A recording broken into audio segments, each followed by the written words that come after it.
propaganda do Detran que reafirmava esse estigma. Se alguém comete algum problema no trânsito e tem um homem no volante, não há nenhum comentário. Mas se há uma mulher, vai ter um comentário. É a ditadura da perfeição nos mais variados aspectos da vida da mulher. Mas eu diria, portanto, que se essa população é masculina, e se nós temos aqui em Brasília por volta de 7.600 presos, devemos ter menos de 300 mulheres. Se temos em Brasília por volta de 500 adolescentes em restrição de liberdade, no CAS, SIAP, CESAME, não temos 15 mulheres. Não temos 15 mulheres. Isso vai nos remeter à necessidade de não só termos políticas específicas e transversais, que é a lógica que está entendendo o governo atual, que é preciso ter políticas transversais mais específicas para a juventude. É preciso também trabalhar o gênero, política de gênero, porque a sociedade que educa a mulher para a docilidade, educa no homem um narcisismo exacerbado, e caracteriza e refunda eternamente a concepção de que os homens são os provedores. Só que não são mais provedores de arroz e de feijão, são provedores dos objetos de consumo, que são os signos de independência e valorização social no dia de hoje. Portanto, eu encerro dizendo que é preciso trabalhar um conjunto de políticas públicas para que você possa desconstruir uma violência que está se naturalizando, uma banalização da vida que está se naturalizando. Que é preciso termos políticas específicas de gênero, políticas específicas para a juventude que possam perpassar e ter a transversalidade necessária para que possamos construir um novo país. E para que a gente nunca mais possa escutar, como a gente escuta, as mães, eu faço a minha homenagem a elas, porque se todo mundo desiste dos meninos, as mães não desistem nunca. E são as que mais denunciam a violação de direitos. E para defender seus meninos, carregam uma coragem de enfrentar bandidos, traficantes, de enfrentar policiais, juízes, o que for. Mas eu diria, para que nós nunca mais tenhamos uma mulher, uma mãe, dizendo: perdi meu filho para as grades, perdi meus filhos para as balas, e que isso não sejam crônicas diárias da nossa vida. Por isso, a necessidade de direitos humanos universais, interrelacionados, direitos humanos interdependentes, direitos humanos que possam dizer: ora bolas, somos seres humanos, viemos para a Terra como ser humano para fazer o diálogo entre a nossa finitude e o infinito, não construído pelo mercado, mas o infinito construído a partir das nossas próprias experiências. Muito obrigada.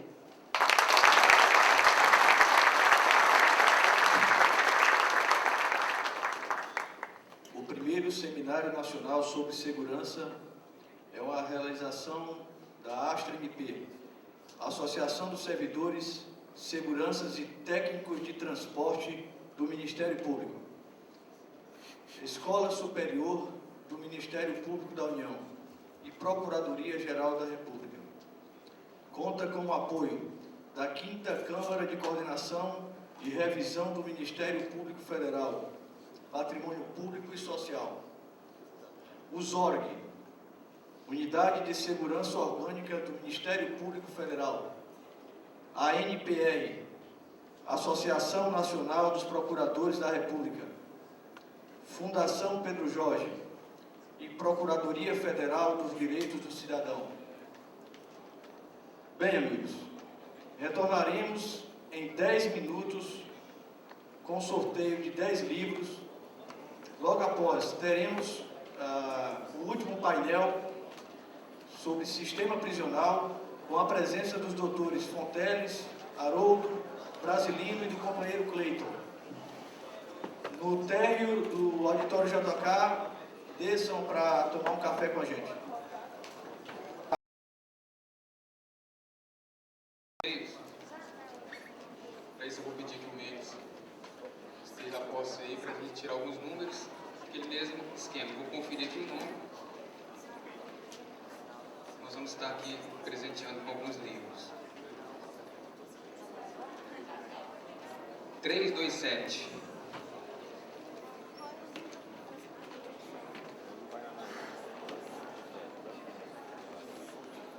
Mardônio Albuquerque Júnior. Não está presente. 321. Marcos Silva Macedo. Não está presente. 557. Rodolfo Guerra. Não está presente. 541. Rodolfo está? Rodolfo está aqui.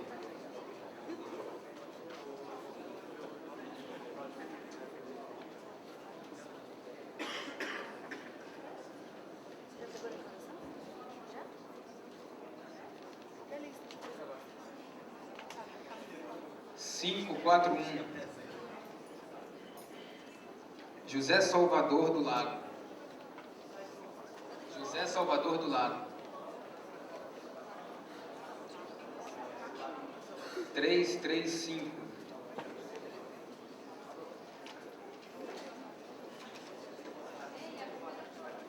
Maria José Gomes da Costa.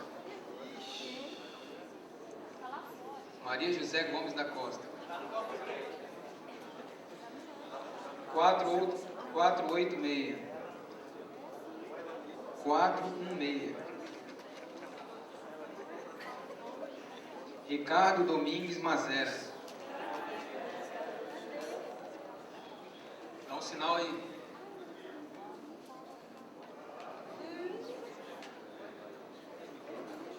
O Ricardo está aqui. Vou chamar o outro, que é o próximo. Já vem os dois. 189.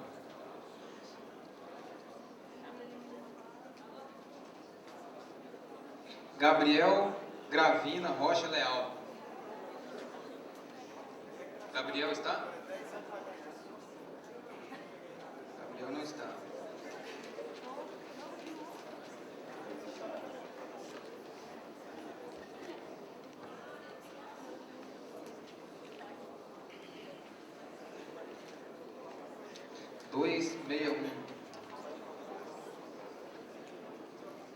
Josué Viegas de Carvalho. Cadê?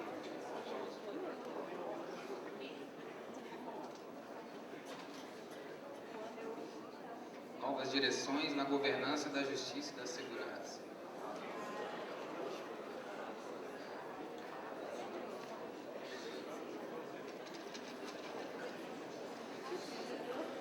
Quatro zero.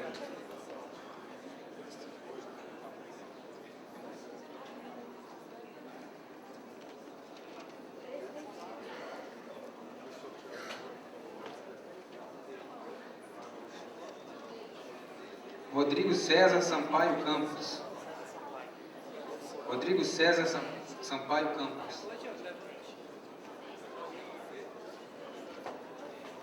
Está presente? 358. Misael Gonçalves de Lima. Misael Gonçalves de Lima. Não está.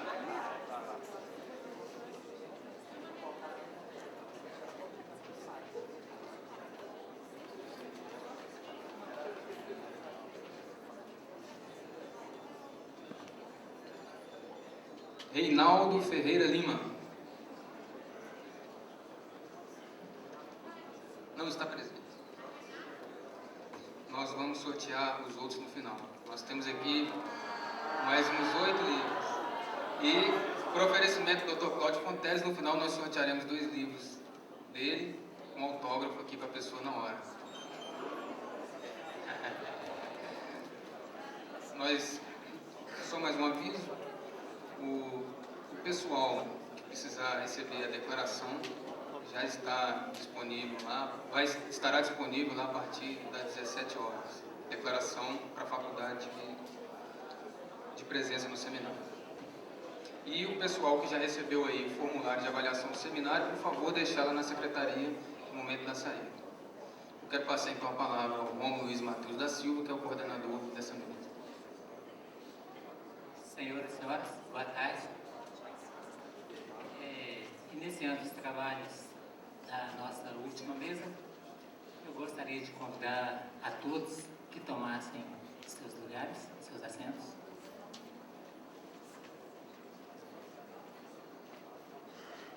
Este primeiro Seminário Nacional de Segurança é uma realização da Associação de Servidores Técnicos de Transporte e Segurança do Ministério Público, da Procuradoria-Geral da República, da Escola Superior do Ministério Público da União, com apoio da Fundação Pedro Jorge, Associação Nacional de Procuradores da República, Unidade de Segurança Orgânica, Procuradoria Federal dos Direitos do Cidadão e a Quinta Câmara. Senhoras e senhores, para dar início a esta mesa, eu convido o excelentíssimo senhor Subprocurador-Geral da República, Dr. Haroldo Ferraz da Nóbrega, para iniciar esta mesa. Boa tarde. Vou iniciar aqui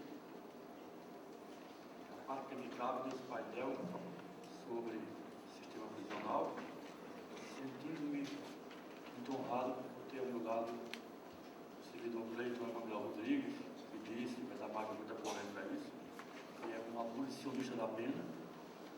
Tendo também aqui à minha direita o doutor Cláudio Lemos Fonteles, nosso ex-procurador-geral da República, como digo, há muitos anos é professor de processo penal e é um grande defensor da vida.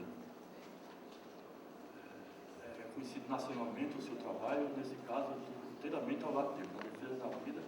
Inclusive, esse problema de prisão também se insere na defesa da vida, porque procura se reintegrar aquele que fez um desvio de caminho. Também, ao meu lado, um pouco adiante, está o doutor Brasilino Pereira dos Santos, que traz para essa reunião a experiência de quem integrou durante muitos anos o Conselho Penitenciário do Distrito Federal. É uma oportunidade ímpar de ter o contato daquele que saiu da prisão dando passo para entrar na liberdade, ainda que sob condições. Quando anotava apontamentos, que eu não tenho a verbosidade do Dr. Cláudio, eu tive que anotar alguma coisa aqui para falar com vocês e vou ficar dentro do tema e do limite. Quando anotava apontamentos para esta conversa, lembrei-me de que já havia lido que a Constituição Imperial já se preocupava com as prisões. Então eu trouxe aqui o livro de Ponte de Miranda, que comenta a Constituição de 67, mas ele faz remissão ao passado. Então está aqui, ele diz o seguinte: Constituição Política do Império do Brasil, 1824, artigo 179. Eu vou até registrar aqui o que é do nosso interesse direto. As cadeias serão seguras, limpas e bem arejadas, havendo diversas casas para a separação dos réus, conforme suas circunstâncias e natureza de seus crimes. Já em 1824, a Constituição Imperial previa isso. Mas a realidade que a gente vê na televisão, no rádio, não é de xadrezes, sobretudo arejados, que dão espaço para a pessoa, mas é de locais onde são verdadeiras aberrações que são fonte de respeito aos direitos humanos. Tem até a história do preso morcego, ele dorme de noite, para depois você abrir o revezamento porque não tem espaço. Então, onde devia ter 20, bota 80. Então, é uma tragédia. Mas eu quero dizer, aí é minhas linhas gerais de palestra, que razão não é a lei, mas sim a sua execução. E a crise tem duas fontes que eu vou conversar com vocês sobre isso. Quando eu falei aqui em Ponte de Miranda, é muito bom, quando nós estudamos direito, remontarmos ao passado. Pois tinha até um pensador francês, Thiago Chardin, o total deve saber, filósofo, teólogo, que dizia que o passado me revelou a construção do presente. O problema prisional, como visto, não decorre da lei, pois a lei existe. já desde os tempos do Império. A questão é de execução da lei. E a fonte maior desse problema está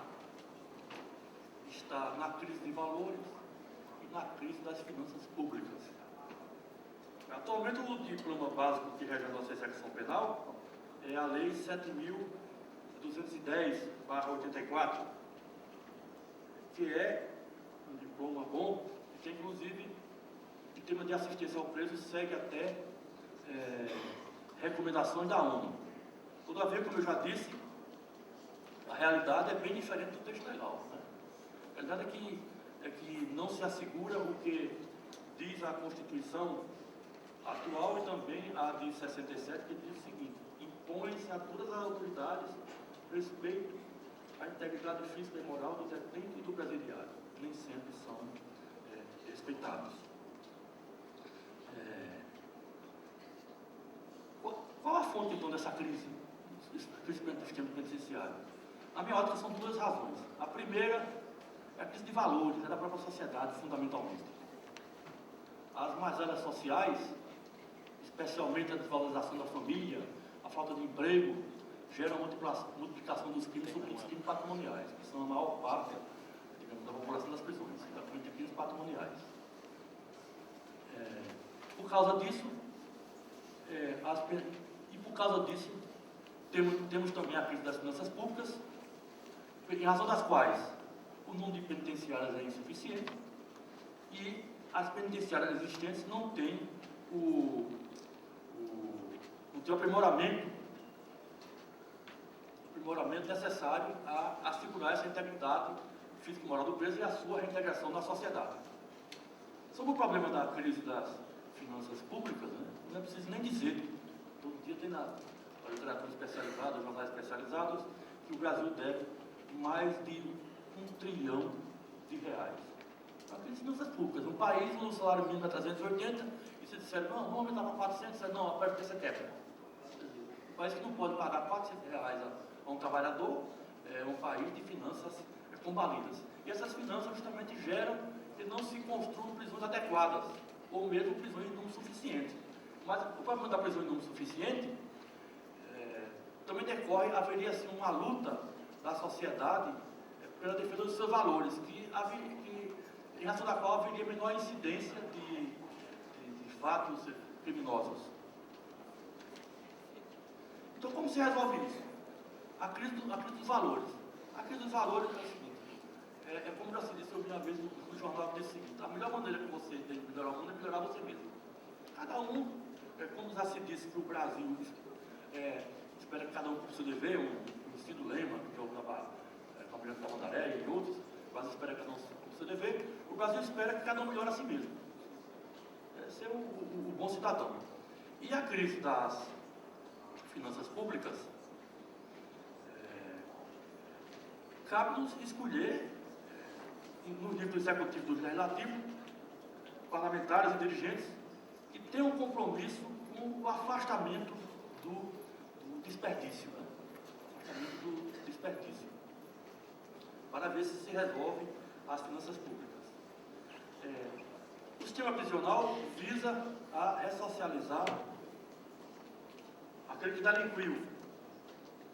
E aqui eu quero até lembrar que eu tenho um livro chamado Anais, o Encontro de Direito Penal, que houve aqui em Brasília em 1967, no qual, para agradável surpresa minha, estava presente como integrante, como congressista, doutor Cláudio Leopoldo, desde 67. Não, doutor, você se preocupava desde jovem, né? E nesse encontro,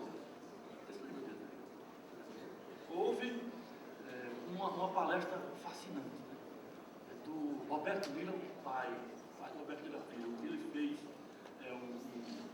Ele fez um discurso sobre, ele tinha feito um código de execução penitenciária, e ele mostrou que ele fez um apelo à humanidade, à clemência, e disse o seguinte, terminou com essa frase, que é dele: depois da sentença, não há mais a quem acusar e condenar, e sim a quem defender e guiar. O que importa não é o passado, mas o futuro. A execução penal deve ser um abraço de luz sob um destino fraterno.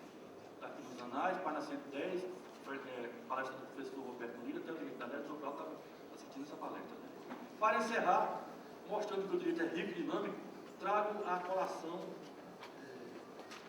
duas questões ligadas à remissão da pena, a qual não solucionaria, vai ficar para a meditação de vocês. É o seguinte, teve até um saudoso colega, Dr. Razinho Ribeiro Gomes, que eu já havia citado, que ele sustentava que era inconstitucional o seguinte dispositivo: condenado que for punido por falta grave perderá o direito ao tempo remido, porque sabe que o preso trabalhando 3 dias, ele considera, cada 3 dias ele ganha 1, né? O tempo remido. Perderá o direito ao tempo remido, começando um novo período a partir da data da infração disciplinar. O doutor Debona foi citado, até eu vi citado agora, o saudoso colega venceu, foi nosso secretário de Justiça, né? Ele disse que não, que isso é inconstitucional. É um tema a meditar, né? Um lado diz assim, não, mas ele sabia que tinha uma expectativa. Se ele delinquisse, se ele fizesse falta grave, ele perderia aquele tempo. Eu disse, não, mas já corporou o patrimônio dele, é uma maldade, às vezes é anos depois, né? Aí é um tema que eu deixo em consideração de vocês. Outro tópico é o seguinte. Esse aqui também já tive até casos concretos e deu divergência em tribunais e está ainda para resolver definitivamente. O doutor Gabriel não falou sobre isso, né? É o seguinte. O condenado que cumpre a pena em regime fechado ou semiaberto poderá remir pelo trabalho parte do tempo de execução da pena. A contagem de tempo para o fim deste artigo será feita à razão de 1 dia de pena por 3 dias, por 3 de trabalho. Então vê o seguinte problema. Primeira coisa, ele tirou 3 anos de prisão trabalhando. Aí vem a dúvida agora, primeira coisa. Se ele considera, ele está condenado a 10 anos, você considera que ele cumpriu 4 anos, você considera que ele deduziu dos 10 um ano 9. Então, me deixar a consideração de vocês, os tribunais estão havendo uma divergência sobre essa interpretação, né? E tem até um problema de aritmética. Se ele tirou 3, abateu 1, ele tirou 1/3. Mas se ele tirou 3 e somou 1, ele tirou 2 quilos. Então, o que é maior? 2 quilos. Então, eu deixo a consideração de vocês e o prazo que me foi dado está sendo rigorosamente cumprido, porque mesmo quando a gente começa com disciplina, está presente da cadeia.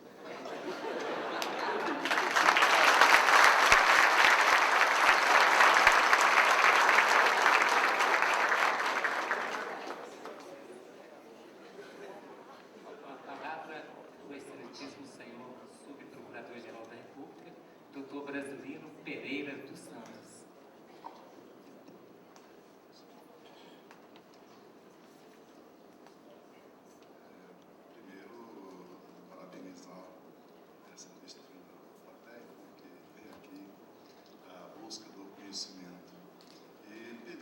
Antecipadamente o perdão pela possibilidade de alguma frustração de lá para cá. Eu vou começar por onde o mestre Haroldo terminou. Ele terminou colocando 2 questões. A primeira questão que ele colocou foi a perda do tempo de pena remido em decorrência da prática de falta grave pelo penitenciário. Isso.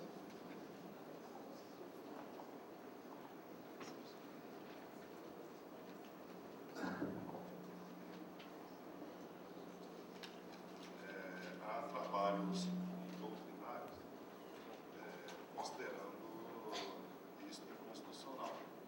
E a história vem de longe. Primeiro, as penas que são cruéis e trabalho forçado, elas são proibidas por norma constitucional. Isto implica que o preso não pode ser obrigado a trabalhar. Bem, a lei, para evitar o ócio nos presídios, criou um prêmio. A cada 3 dias trabalhados, 1 dia de pena é perdoado. Isso se chama remissão. E a remissão é complicada até na grafia, né? É C cedilha ou S, ou 2 S. Já começa assim, né? Bem, essa remissão que ele fala aqui, depende do sentido que os senhores pegarem, ela pode ser das duas formas. Aí a pessoa vai ser reprovada na prova se ela optou por uma delas, né? E o autor da prova explica. Remissão com C cedilha significa resgate, quitação. O preso pagou aquela quantidade de tempo. E aquela outra remissão que os católicos conhecem, né? Que é com 2 S, né? Significa perdão, remissão dos pecados. Né? Aí a pessoa tem os pecados amigos e segue para a vida eterna. Amém. Pois bem, tendo em vista então que esse trabalho, sobretudo no regime capitalista, né? Nós não estamos no comunismo, no socialismo. Então, o trabalho ele tem que ser remunerado, diz a lei do presídio. Né? E uma cota vai para a família, outra cota vai para o preso, né? Para as despesas normais ali dentro, e a outra cota fica numa espécie de uma poupança que ele é reembolsado quando ele sai de lá. Então, se a pessoa trabalha, por exemplo, durante 9 anos, imagine a situação, ele tem 3 anos líquidos. Esses 3 anos, respondendo à segunda pergunta, a praxe que eu enfrentei lá no Conselho Penitenciário, a gente soma. Pena cumprida, tantos anos. Aí soma mais tantos anos, ou tantos dias, ou tantos meses de pena remida. Aí, então é somado. Eu não vi, como estágio, jurisprudência sobre esse assunto. E não li sobre esse assunto. Eu estou falando vantagem. Faz drogas fechadas. Então, há autores que consideram inconstitucional, apesar de o STJ e o Supremo Tribunal Federal pacificamente, eu não vejo divergência, tenho consultado, considera que não há direito adquirido pelo preso, né, àquela pena remida. Data vênia, isso aí também, e nada contribuirá para a disciplina. E no presídio, a disciplina ali é um bem essencial para a existência daquilo ali. Né? A última rebelião que nós tivemos aqui, segundo dados aqui da Secretaria de Segurança, da Secretaria de Justiça, foi em 2002. Nós temos, aí já vou entrando em outra área que eu conheço, né? Visitas e tal. Embora já há um certo tempo, né, que eu participei do Conselho Penitenciário até 2003, durante 3 anos. Então, nós temos, e isto eu elogio de público, uma referência nacional. O pessoal aqui está de parabéns, viu? Tanto a parte de segurança pública como a parte dos agentes penitenciários, né, que lidam diretamente com os presos. Excelente trabalho. Antes de eu passar a outras considerações, eu tenho considerações demais a fazer aqui, o tempo está curto. Eu achei relevante destacar o seguinte: o quadro, pessoal do sexo feminino não comete crimes.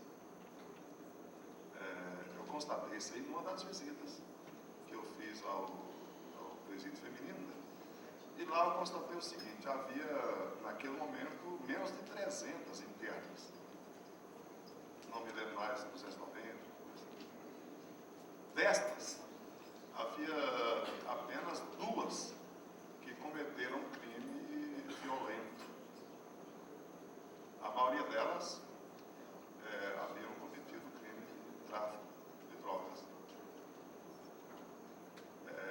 assim, numa situação que eu considero de uma certa inocência. O marido ou o companheiro, o namorado, o amante, não, está no outro presídio e essas meninas, essas senhoras, elas foram levar, a mãe e tal, foi levar alguma coisa para lá, pensando que conseguia pega naquela situação. Bem, agora vamos comparar menos de 300 internas femininas para um universo de 7 mil. 7 mil presos. Hoje, esse universo só para 7.586. Isso é variável, às vezes sobe, às vezes desce, depende da vontade da clientela desses hotéis, né, desses presídios por aí. Mestre Haroldo Ferraz começou a aula dele se reportando à Constituição do Império, que recomendava que as celas tivessem a aeração, tivessem um conforto, um ambiente adequado para a existência da vida humana. Bem, esses princípios lá da Constituição do Império, essas recomendações, são emitidas atualmente no artigo 88 da Lei número 7.210, que é a Lei de Execução Penal, que, diga-se de passagem, é uma das mais excelentes, uma das excelentes leis que nós temos. Cuidou de tudo. E existe que a cela seja individual e que contenha um dormitório, um aparelho sanitário e um lavatório.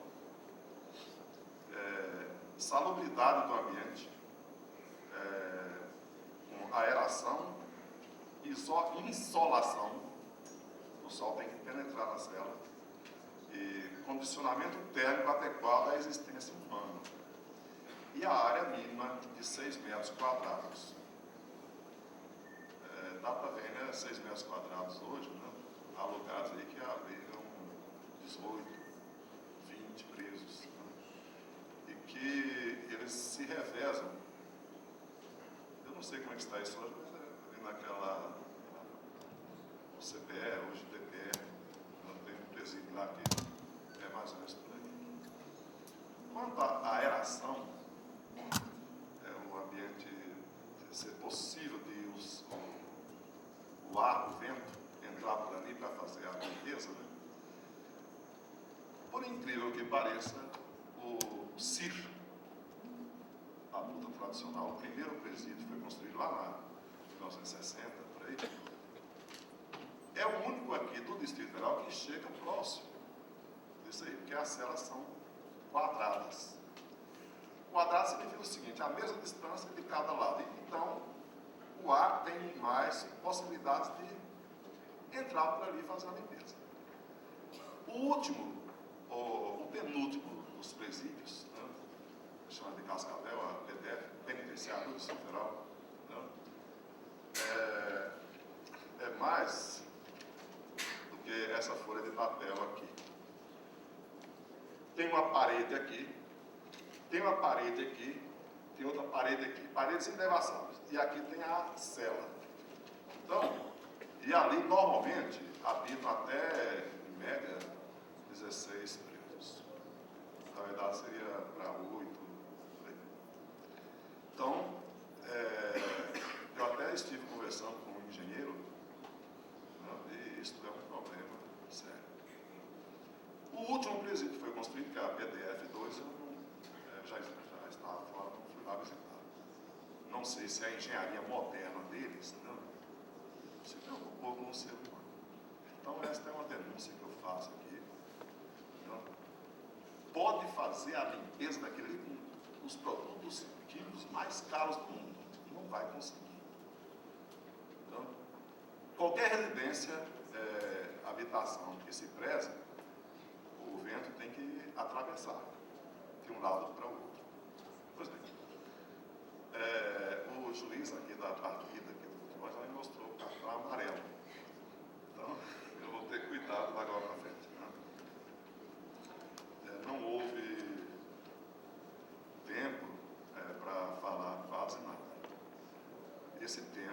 é um tema muito profundo, né?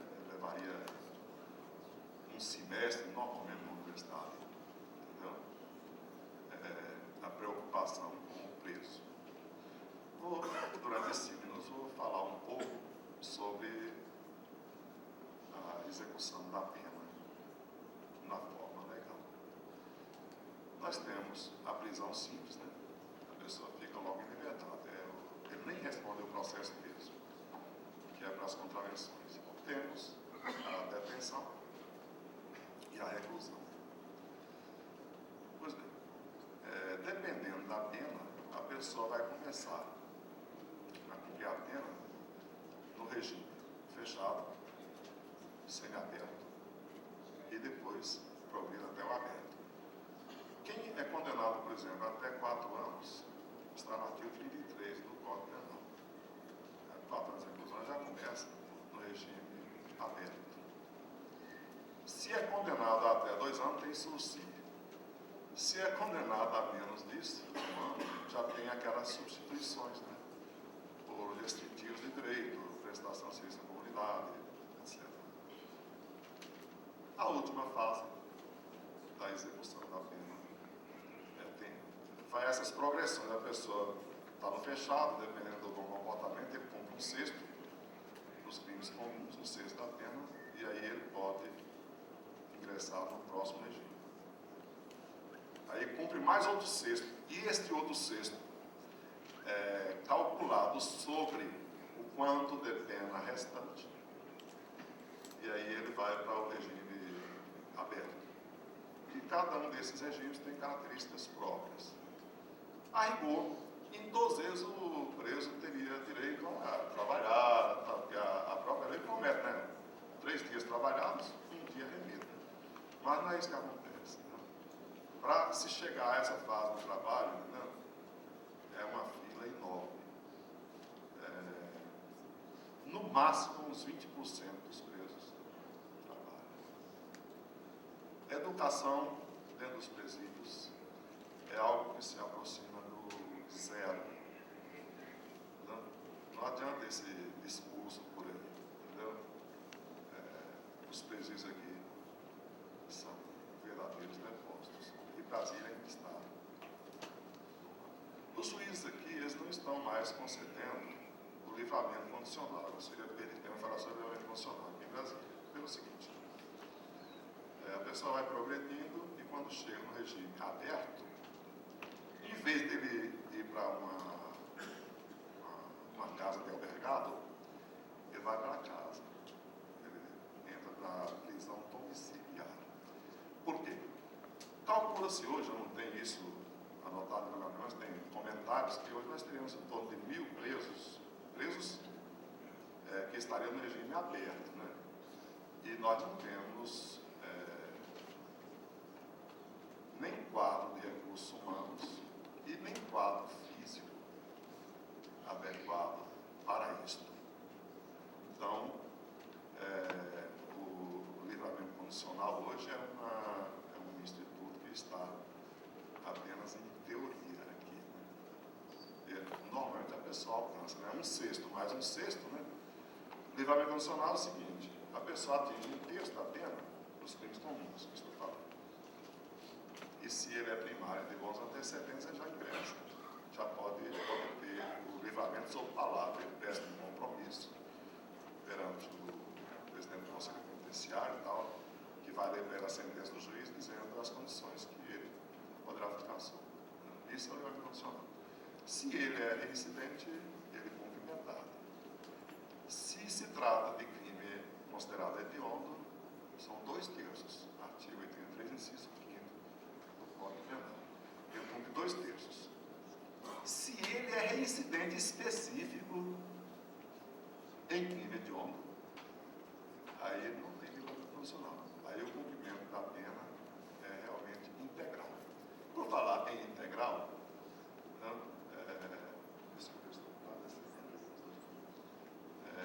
esse tal de integral, que é da lei dos crimes hediondos, ele realmente constou do projeto, do primeiro projeto, logo após aquele problema lá do Abílio Diniz. Mas alguém colocou lá depois o livramento condicional. Então não é integral, nunca foi integral. Com 2 terços. O pecado da lei dos crimes hediondos que levou a Suprema Corte a declarar a sua inconstitucionalidade é que não havia progressividade. E isso vem desde o sistema inglês, da antiguidade, né?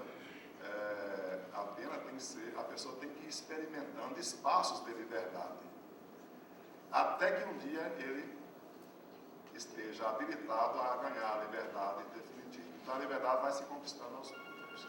Eu vou encerrar pedindo desculpas pelo excesso.